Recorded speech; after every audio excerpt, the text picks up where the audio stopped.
Alright, I just wanted to make this quick video of how to restore deleted files on a Galaxy Note 10 Plus in case you delete files accidentally. So the way we're going to do this is we're going to go ahead and go into our camera, and let's say we delete this one accidentally and that one, and you want to restore those files back. The way you're going to simply do this, you're going to click on these three little dots here, and we're going to go into trash.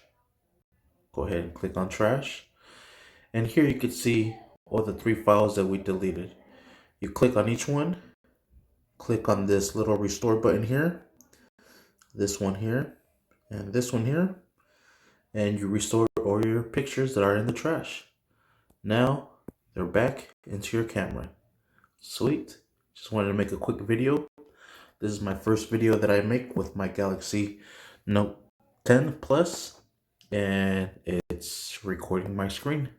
Sweet. Thank you for watching, and as always, please like and subscribe.